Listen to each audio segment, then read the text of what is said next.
पर यह बैठक होगी और उमर सरकार आरक्षण कोटे में बड़ा बदलाव कर सकती है। सूत्रों के मुताबिक ओपन मेरिट का कोटा बढ़ाकर 40% तक किया जा सकता है, जिसके लिए कई कैटेगरी में दिए गए आरक्षण में कटौती की जा सकती है।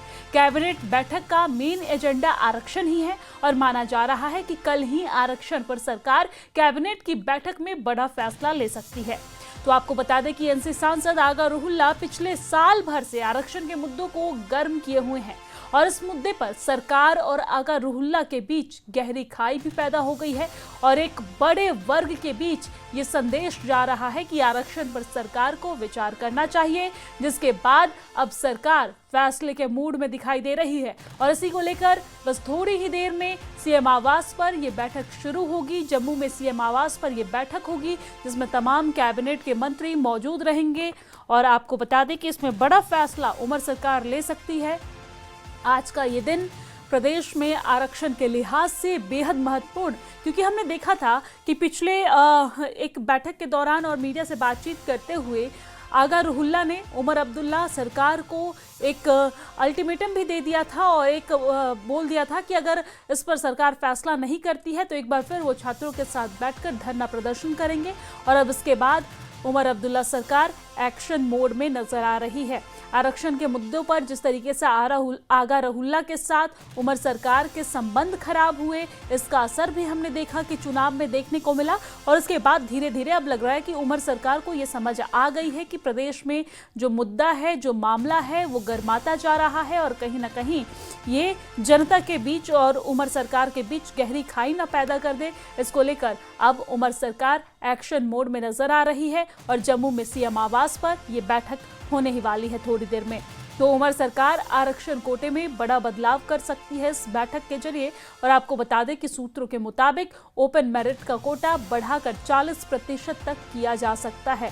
ऐसी उम्मीद जताई जा रही है कि इस बैठक में आरक्षण को लेकर बड़ा फैसला लिया जा सकता है, जिसके लिए कई कैटेगरी में दिए गए आरक्षण में कटौती की जा सकती है। कैबिनेट बैठक का मेन एजेंडा आरक्षण ही है और इस पर बैठक थोड़ी देर में होने वाली है।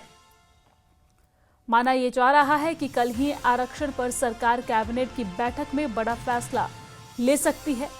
और आपको बता दें कि एनसी सांसद आगा रुहुल्ला पिछले साल भर से आरक्षण के मुद्दे पर इस मुद्दे को गर्म किए हुए हैं और अपने ही सरकार को वो घेरते नजर आए, जिसके बाद हमने देखा भी और हम देख भी रहे कि किस तरीके से आगा रुहुल्ला और उमर सरकार के बीच का जो संबंध है वो खराब होता जा रहा है। लेकिन अब उमर अब्दुल्ला इस चीज को एक्शन मोड में इस पर काम करते नजर आ रहे हैं और इसी को लेकर ये बैठक, हालांकि 2 दिवसीय ये बैठक बीते दिन बैठक हुई थी और आज एक बार फिर से सीएम आवास पर इस मुद्दे पर बैठक होने वाली है। और इसी खबर पर ज्यादा जानकारी के साथ हमारे संवाददाता समीर भट्ट हमारे साथ लाइव जुड़ गए हैं। समीर, बैठक को लेकर क्या कुछ अपडेट है, विस्तार से जानकारी क्या कुछ आपके पास? देखिए, मैं आपको बता दूं, हम इस वक्त सीएम रेजिडेंस के बाहर हैं और मेरे कैमरामैन आपको दिखाएंगे कि यहाँ पे जो लोगों का आने का सिलसिला है, जो कैबिनेट मिनिस्टर्स के आने का सिलसिला वो शुरू हो चुका है ऑलरेडी। कई जो डिप्टी चीफ मिनिस्टर हैं सुरेंद्र चौधरी वो अंदर चले गए हैं, सकीना इतू जो एजुकेशन और सोशल वेलफेयर की मिनिस्टर है वो अंदर गई हैं, सतीश शर्मा अंदर चले गए हैं, जावेद अहमद डार और जावेद अहमद राणा दोनों वो भी अंदर चले गए हैं। चीफ सेक्रेटरी अतुल डोलू वो भी सीएम रेजिडेंस में चले गए अंदर और उसके साथ साथ कई और ऑफिसर जो हैं सेक्रेटरी लेवल के ऑफिसर्स हैं। और आप देख सकते हैं जो गाड़ियों के आने का सिलसिला है सीएम रेजिडेंस पे वो बदस्तूर जारी है और 9 बजे कहा गया हमें कि 9 बजे ये मीटिंग शुरू होगी। जितने भी कैबिनेट मिनिस्टर्स हैं वो ऑलरेडी अंदर चले गए हैं, कई और लोग आ रहे हैं। इसका मतलब है कि अगले 5 मिनट में ये मीटिंग शुरू हो सकती है, 5 से 10 मिनट में मीटिंग शुरू हो सकती है।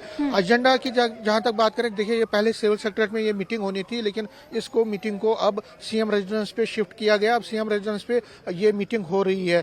एजेंडा साफ है, वो रिजर्वेशन, जिस तरह हम कल से ही बात कर रहे हैं कि रिजर्वेशन पे जो रैशनलाइजेशन करनी है वो उस पर एक बड़ा फैसला आज हो सकता है। रैशनलाइजेशन मीन्स कि जो ओपन मेरिट कोटा है उसको बढ़ाना है और उसके लिए आपने जो अभी रिजर्वेशन आप दे रहे हो, चाहे वो एसटीज, एससीज और बाकी कैटेगरीज को, उसको आपने कम करना है। अब आप कितना कम करोगे ये देखने वाली बात होगी। क्या ओपन मेरिट के जो ओपन कैटेगरी के जो कोटा है उसको आप कितना बढ़ा सकते हो, क्योंकि आपके पास सुप्रीम कोर्ट के गाइडलाइंस भी हैं, उसकी डायरेक्शंस भी हैं, उसको भी आपने देखना है। और दूसरा, अगर आप कम करते हो, अगर आप कोटा कम करते हो किसी भी कैटेगरी का, तो क्या उसका कोई इम्प्लीकेशन तो नहीं होगा, कोई इसका बुरा मतलब एक तरह से रिएक्शन तो नहीं होगा।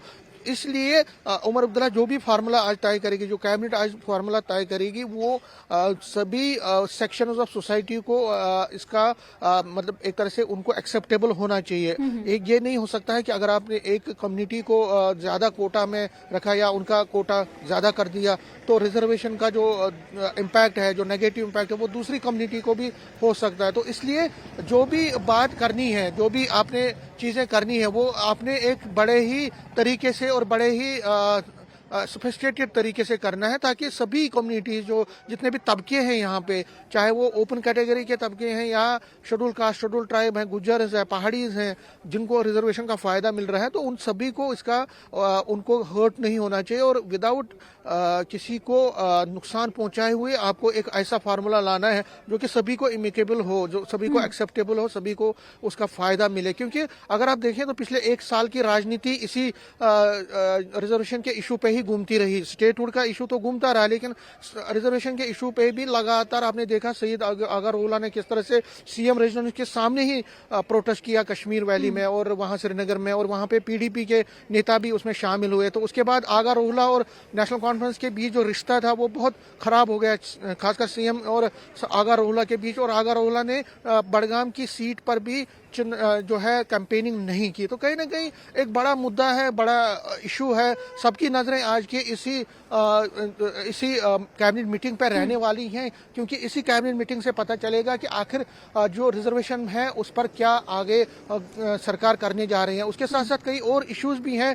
हम कोशिश करेंगे जब भी ये कैबिनेट मीटिंग खत्म होती है उसके बाद जब बाहर निकलेंगे, मिनिस्टर्स निकलेंगे, तो हम ये कोशिश करेंगे उनसे बात करने की और उनसे जानने की कि आखिर इस मीटिंग में क्या क्या हुआ है। लेकिन जिस तरह मैंने कहा, एक क्रूशियल मीटिंग है और जम्मू कश्मीर की पॉलिटिक्स और खासकर कश्मीर की पॉलिटिक्स पे इस कैबिनेट मीटिंग का बहुत असर पड़ने वाला है, क्योंकि जिस तरह से सज्जाद लोन, सईद अगरउल्ला, पीडीपी और बाकी पार्टी इस पर राजनीति कर रही है पिछले एक ठीक है, बिल्कुल समीर। लेकिन इसी के साथ मेरा एक सवाल और है। मेरा सवाल ये है कि क्या जिस तरीके से अगरउल्ला पिछले एक साल से इस मुद्दे को लेकर अपने ही सरकार को घेरते नजर आए और उसके बाद रिश्ता भी खराब हुआ और इसका परिणाम चुनाव में भी देखा, और अभी भी हम देख रहे हैं कि कोई भी बैठक या किसी भी फैसले में सरकार की तरफ से उमर अगरउल्ला को नहीं बुलाया जाता है।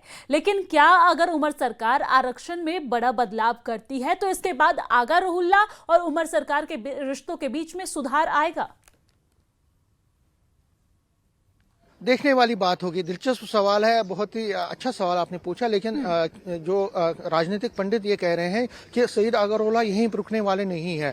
उनका बड़ा मकसद है 370 पे वो बात कर रहे हैं, और रिजर्वेशन पे तो उनका बड़ा मुद्दा था ही, लेकिन वो उससे भी आगे बढ़ रहे हैं और वो कह रहे हैं कि 370 धारा 370 पर आप बात कीजिए। इसका मतलब ये है कि उनके जो डिमांड्स हैं उस डिमांड में कोई कमी नहीं है। रिजर्वेशन एक मुद्दा था, बड़ा मुद्दा उनके सामने था, लेकिन वो धारा 370 की रेस्टोरेशन की बात भी कर रहे हैं। इसलिए अब वो ठहरेंगे नहीं, और मुझे नहीं लगता कि उनके रिश्ते कभी अब सुधर पाएंगे। जिस तरह से उन्होंने बडगाम की सीट पे कैंपेनिंग नहीं किया और कई ऐसे ट्वीट किए, कई ऐसे स्टेटमेंट दिए जो कि नेशनल कॉन्फ्रेंस की लीडरशिप को हर्ट कर गए, उनको उसका नुकसान उठाना पड़ा। तो कहीं ना कहीं दोनों के रिश्ते जो है अभी सुधरने वाले नहीं है। ऐसा लगता नहीं है कि बहुत जल्द में, हाँ, रिजर्वेशन का इशू पे अगर अगरउल्ला की बात को माना जाता है, आज कोई फार्मूला आता है, तो थोड़ा बहुत नरम गोशी उनमें भी आ जाएगी, क्योंकि उनको भी ये पता है कि धारा 370 के बारे में ये एक बड़ा मुद्दा है और उस पर मोदी सरकार कोई भी झुकने वाली नहीं है। तो रिजर्वेशन एक ऐसा मुद्दा है, कहीं ना कहीं देखा जाए तो ये आरक्षण का मुद्दा या फिर तमाम जो अगरउल्ला की तरफ से मुद्दा था, अगर वो गड्ढा पैदा होता तो भरा जा सकता था, लेकिन यहाँ पर गहरी खाई बनती नजर आ रही है और अगरउल्ला लगातार अपने ही चीजों को, अपने ही सरकार को घेरते नजर आए। और देखा जाए तो कई सारे पार्टी के जो बड़े नेता हैं, चाहे वो डिप्टी सीएम हो, उनके साथ उनका ऐसा लगता है कि पर्सनल टकरार जो है वो राजनीति से जुड़कर पर्सनल तक आ गया है। बहुत शुक्रिया तमाम जानकारी साझा करने के लिए।